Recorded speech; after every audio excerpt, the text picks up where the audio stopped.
सृष्टि के आगे तो आपने स्वयं को सर्वगुण संपन्न सिद्ध कर दिया, किंतु आपका सत्य मैं जानती हूँ।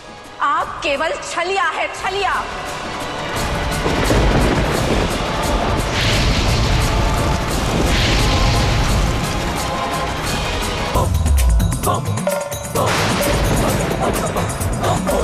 महादेव, माता पार्वती, महादेव।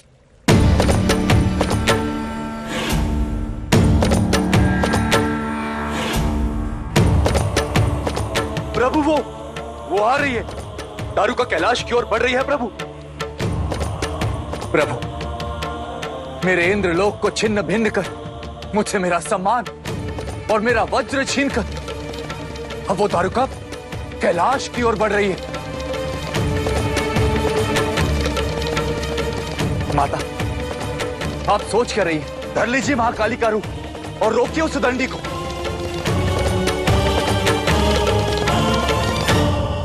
मैं जानता हूं माता कि वो आपकी परम भक्त है, किंतु भक्त जब भक्षक बन जाए तो भगवान का कर्तव्य है उसका संहार करना।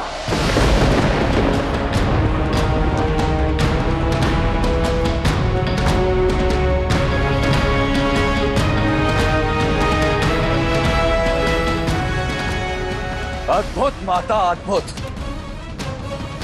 पहले बिना सोचे समझे वरदान देकर उस साधारण सी स्त्री को आपने सर्वशक्तिशाली बनाया,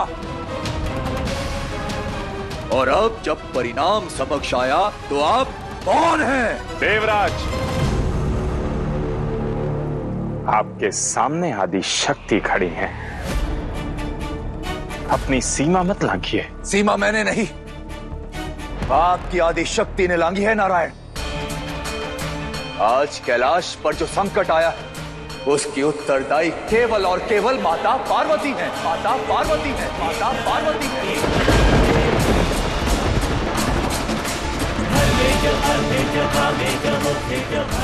जो अनिष्ट इन्होंने किया है, क्या उसे बढ़ने से रोकने का कार्य इनका नहीं?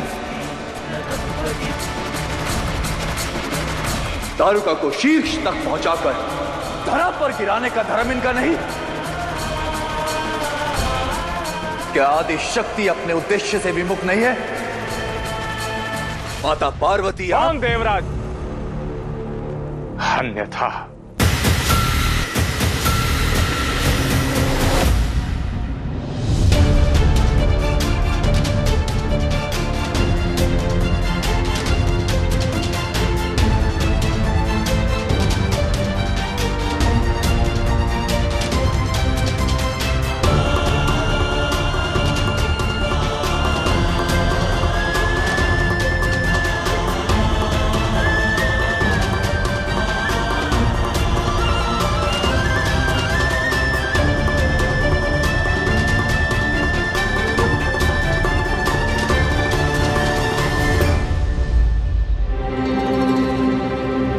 देवी,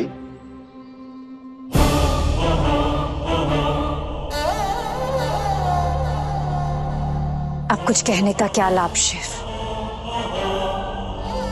रुकिए देवी, मेरी बात तो सुनिए। आज आप सुनिए और समझिए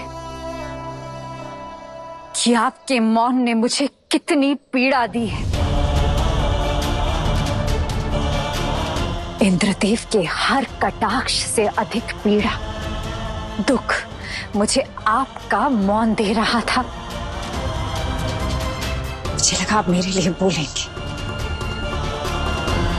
मेरे लिए ध्वनि उठाएंगे, मेरे पक्ष में कुछ तो कहेंगे, परंतु आप हर बार की भांति मौन रहे शिव। शिव तो केवल सत्य है। शिव कहां किसी के पक्षधर हो सकते हैं देवी?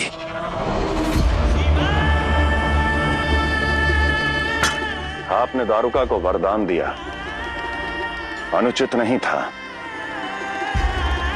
परंतु आपने एक भक्त को बिना परखे वरदान दिया, यह अनुचित था। वरदान तो साधना में लीन असुरों को भी दिया गया है महादेव। ये जानते हुए कि वो अपनी शक्तियों से संसार में हाहाकार मचा सकते हैं। मैंने तो एक स्वच्छ मन के भक्त को उसकी भक्ति का फल दिया है, वो अनुचित कैसे है? ये वरदान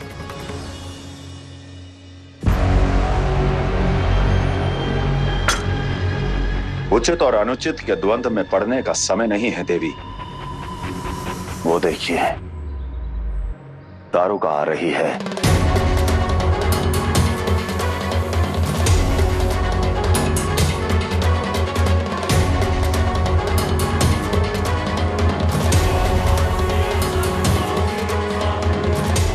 अब आप क्या करेंगी?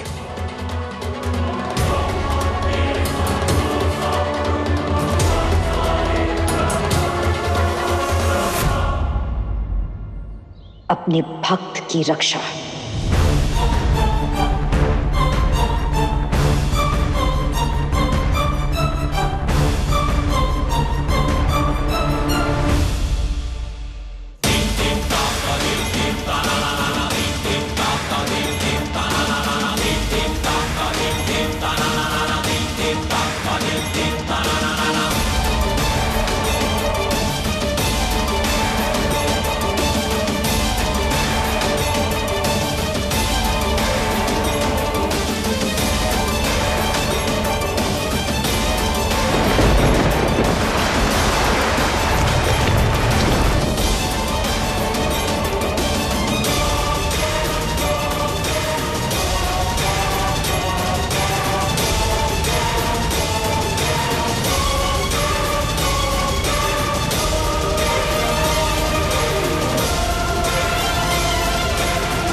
हम मिलकर दारुका पर प्रहार करेंगे तो उसे अवश्य हरा पाएंगे।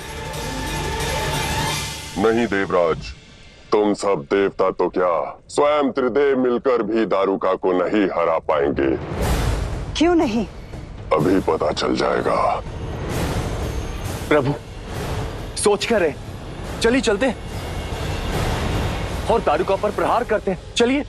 कोई भी प्रहार की पहल नहीं करेगा। कैलाश में कैलाश स्वामिनी का निर्णय सर्वोपरि होगा।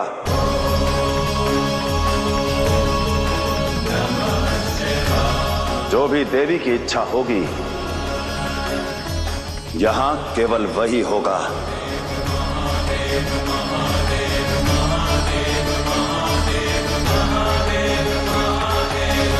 अब ये कैलाश मेरा हुआ। यहाँ की देवी मैं हूँ, देवी मैं हूँ, देवी मैं हूँ।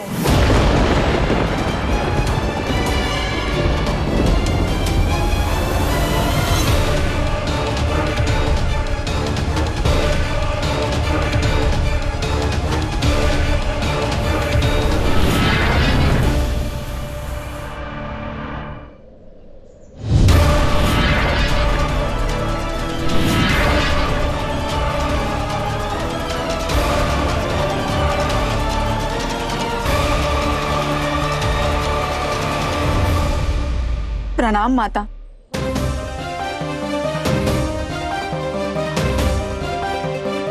चिंता ना करें माता, ये कैलाश मैंने अपने लिए नहीं आपके लिए जीता है। अब आपको यहाँ कोई दुख नहीं पहुंचा सकता।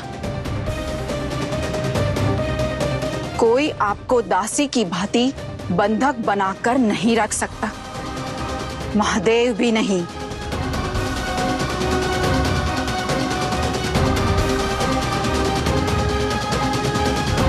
दारुका, मैं तुम्हें पहले भी कह चुकी हूं, मैं कैलाश स्वामिनी हूं, किसी की दासी नहीं। मुझे यहां कोई पीड़ा, कोई दुख, कोई कष्ट नहीं है।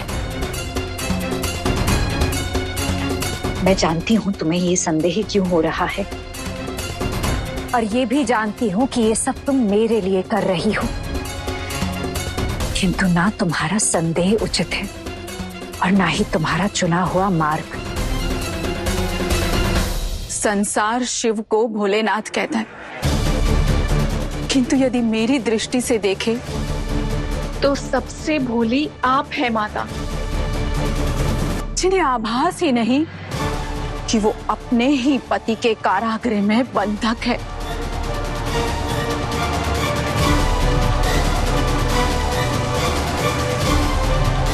सादी भाषा और सरल स्वभाव से आप समस्त संसार को मूर्ख बना सकते हो, किंतु मुझे नहीं।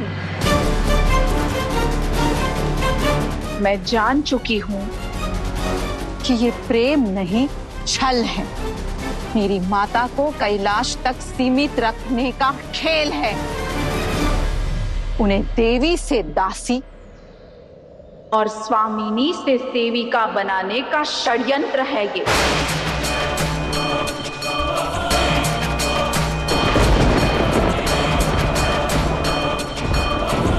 संसार को दिखाने के लिए तो आपने उन्हें देवी का स्थान दे दिया, किंतु यहाँ कैलाश में वो केवल दासी है, केवल दासी है, केवल दासी है।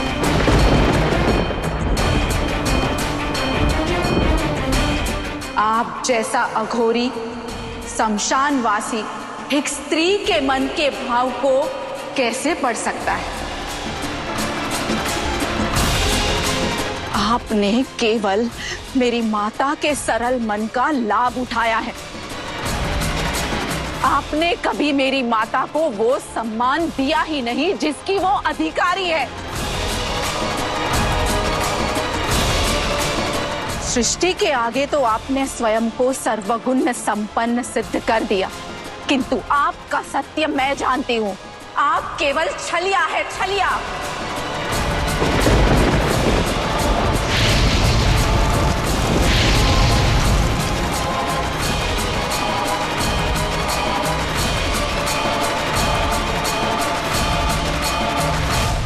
और आप ही क्यों? हर देव, हर पुरुष, हर पति छलता ही तो है अपनी पत्नी को। देव हो या उनके महादेव, सब समान है। सब स्त्री को स्वयं से निम्न समझते हैं। सिर का मुकुट नहीं, पगों की धूल मानते हैं, धूल मानते हैं, धूल मानते हैं।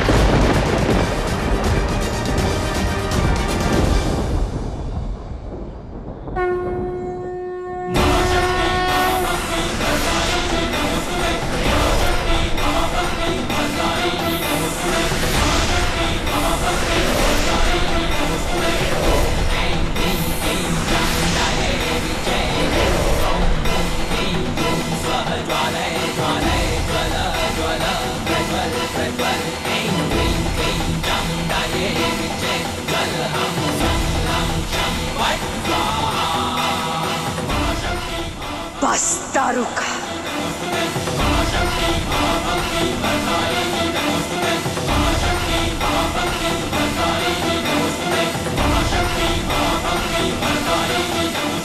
मेरे शिव के विरुद्ध एक शब्द और मत कहना। इस कथा का आरंभ एक वचन से हुआ था कि मैं सदैव तुम्हारी रक्षा करूंगी, और अब इस कथा का अंत उसी वचन की पूर्ति के लिए होगा।